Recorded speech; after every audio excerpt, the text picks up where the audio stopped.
Hello, hello viewers and learners. আসসালামু আলাইকুম। আমি মোহাম্মদ আব্দুল হালিম, ইংরেজির শিক্ষক। আমি ইংরেজি শেখার একটি লেসন নিয়ে আলোচনা করব। আজকের লেসনটি ট্রান্সলেশন লেসন।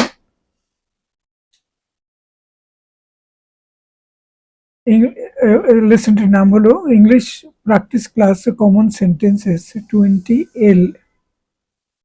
500 ইংরেজি বাক্য, যেটি একজন আমেরিকান ভাষাবিজ্ঞানী নির্ধারণ করেছেন।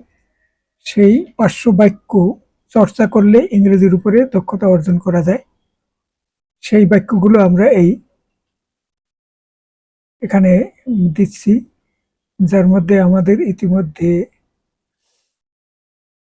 আজকে একটি 12 নম্বর লেসন, আরেকটি লেসন আছে শুধু। 11 নম্বর লেসন গতকালকে পাস করেছি। আজকে হলো 12 নম্বর লেসন এল। তো 40টি সেন্টেন্স থাকবে বাংলা থেকে, ইংরেজি থেকে, সেগুলোর অনুবাদ করব বাংলা। বাংলা অনুবাদটি অত ইম্পর্টেন্ট না, কিন্তু ইম্পর্টেন্ট হলো ইংরেজি বাক্যগুলো। এগুলো মনে রাখতে হবে এবং প্রয়োজন অনুযায়ী সময় মতো এগুলো ব্যবহার করতে হবে, ধারণ করতে হবে বাক্যগুলোকে। First sentence: English is a very important language in today's world. আজকের দুনিয়ায় ইংরেজি হচ্ছে খুব গুরুত্বপূর্ণ একটি ভাষা। If you hurry you will catch up with him. তুমি যদি একটু তাড়াতাড়ি করো তাহলে তাকে ধরতে পারবে। You must be at the station by 5 o'clock। 5টায় তোমাকে অবশ্যই স্টেশনে থাকতে হবে। I don't see any reason why I have to apologise. কেন আমাকে ক্ষমা চাইতে হবে? আমি তার কোনো কারণ খুঁজে পাচ্ছি না। এখানে এই বাক্যটি একটু অ্যানালাইজ করি। দুটি ক্লজের বাক্য, একটি হলো I don't see any reason, একটি মেইন ক্লজ, এবং why I have to apologize subordinate clause. একটি মেইন ক্লজ, একটি সাবঅর্ডিনেট ক্লজ দিয়ে একটি বাক্য। এটি একটি কমপ্লেক্স বাক্য। হোয়াই হলো সাবঅর্ডিনেটিং কনজাংশন এবং তারপরে এই বাক্যটি আছে। তাইলে পেলাম এটি, মানে I don't see any reason why I have to apologise. Sentence number 5: he is one of the greatest artists in Japan. তিনি জাপানের শিল্পীদের মধ্যে একজন অন্যতম শ্রেষ্ঠ শিল্পী। Sentence 6: the phone rang while I was taking shower. মানে মানে আমি যখন গোসল করছিলাম তখন ফোনটি বেজে উঠল। বাক্যটি একটু অ্যানালাইজ করি। দ্য ফোন র্যাং, এটি হলো main clause. While I was taking shower, আমি যখন মানে গোসল করছিলাম। While I was taking shower, এটি হলো সাবঅর্ডিনেট ক্লজ আর এটি মেইন ক্লজ। একটি কমপ্লেক্স বাক্য।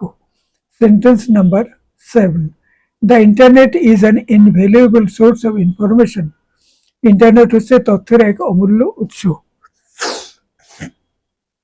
I could not put up with her arrogant behaviour. আমি তার অ্যারোগান্ট মানে উদ্ধত, আমি তার উদ্ধত আচরণ সহ্য করতে পারি না। Sentence 9: this book is too difficult for you to read. এই বইটি তোমার পক্ষে পাঠ করা খুবই কঠিন। The teacher lined the children up in order of height. শিক্ষক শিশুদের উচ্চতা অনুযায়ী তাদের লাইনে দাঁড় করালেন। As more paper money came into use the value fell. যেহেতু বেশি করে কাগজে টাকা ব্যবহার করা হলো, টাকার মূল্য পতন হলো। After a couple of drinks the guy was feeling no pain.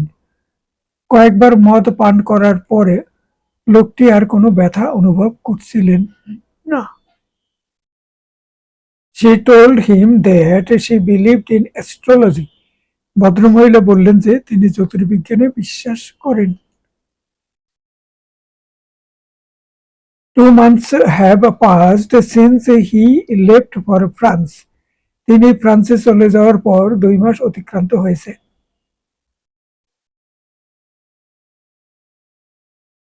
There is no admission fee for children under 5.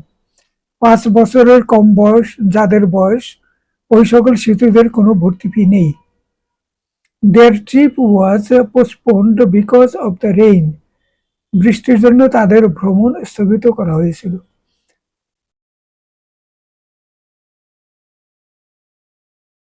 এখানে হলো ইফ ইউ কান্ট কাম, তুমি যদি আসতে না পারো, you should let me know ahead of time, তাহলে তুমি আমাকে আগে থেকেই সেটি জানাবে, আগে থাকতেই তা জানাবে। এখানে বাক্যটি অ্যানালাইজ করি। এখানে ইফ ইউ কান্ট কাম, এটা একটি সাবঅর্ডিনেট ক্লজ, ইফ দিয়ে শুরু হয়েছে। ইফ হলো subordinate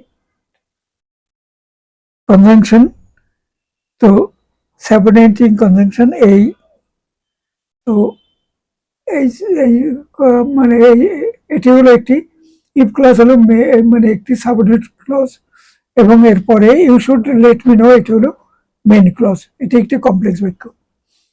sentence number 18, we met in a college shop near the campus. আমরা কলেজের ক্যাম্পাসের কাছে একটি কলেজ সংলগ্ন দোকানে সাক্ষাৎ করলাম।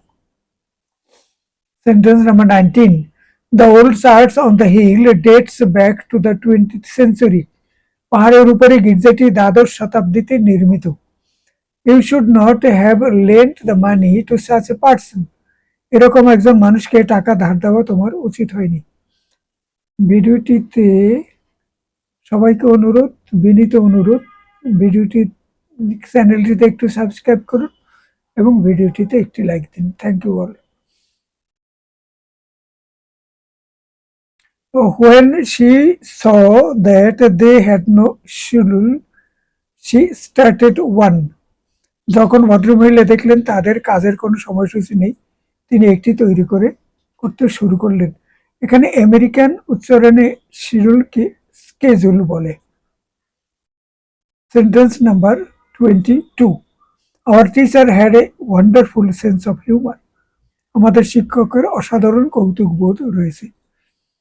Sentence 23, between you and me I think our boss stupid. আমারও আপনার মধ্যে আমাদের বস হলেন একটি অপদার্থ। He amazed everyone by passing his driving test. তিনি ড্রাইভিং টেস্ট পাশ করে সকলকে অবাক করে দিয়েছেন। What do you want to be when you grow up?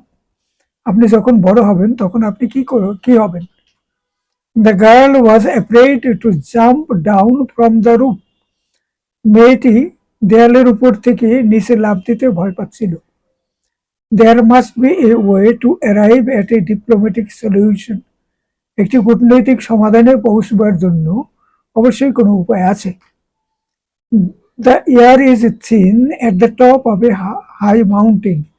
কোনো উঁচু পাহাড়ের উপরে বাতাস পাতলা ধরনের। After you have read it, give the book back to me.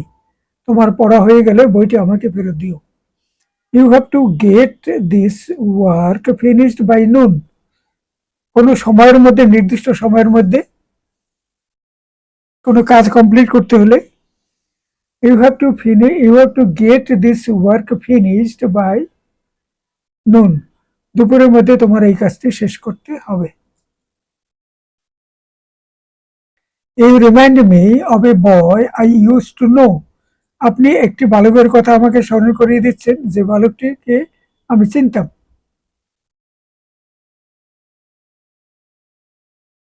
Are you aware of how much she loves you? আপনি কি জানেন সে আপনাকে কতটা ভালোবাসে?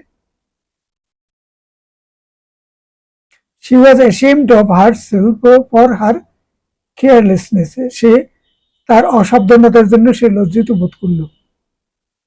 We were astonished to hear what had happened. We were astonished to hear what had happened. যা ঘটেছে তা শুনে আমরা বিস্মিত হলাম। এটি অ্যানালাইজ করি। We were astonished, এটি হলো main clause, to hear infinitive, কিন্তু এটি এই ক্লজের অংশ। হোয়াট হ্যাড হ্যাপেন্ড এটি হলো সাবঅর্ডিনেট ক্লজ, একটি কমপ্লেক্স বাক্য। I broke a glass when I did the dishes. আমি যখন থালা বাসন পরিষ্কার করছিলাম তখন একটি গ্লাস ভেঙে গিয়ে ফেলেছিলাম। Sentence 36, I don't like to go out when it's dark. যখন অন্ধকার থাকে তখন আমি বাইরে যেতে চাই না। এটিও একটি কমপ্লেক্স বাক্য। I don't like to go out main clause, when it is dark subordinate clause একটি কমপ্লেক্স বাক্য। 37, I would like to leave this town and never come back. আমি এই শহর ত্যাগ করে চলে যেতে চাই এবং আর কখনো ফিরে আসবো না। 38, I have too many things on my mind these days. বর্তমান সময়ে অনেক বিষয় আমার মনে উকি দেয়। It is extremely hot and humid in Bali in December. Humid মানে আর্দ্র বা স্যাঁতসেঁতে। ডিসেম্বরে বালিতে খুব, ইন্দোনেশিয়ার বালি, ডিসেম্বরে বালিতে খুব গরম ও আর্দ্র আবহাওয়া থাকে। The last sentence, sentence number 20, she wrote him a long letter but he didn't read it. ভদ্রমহিলা তাকে একটি লম্বা চিঠি লিখলেন কিন্তু তিনি সেটি পড়লেন না। বাক্যটি একটু অ্যানালাইজ করি। she wrote him a long letter একটি main clause, but coordinating conjunction, তারপরে হি ডিড রিড ইট আরেকটি মেইন ক্লজ, দুইটি মেইন ক্লজ বাট দ্বারা যুক্ত হয়েছে, এটি একটি কম্পাউন্ড বাক্য।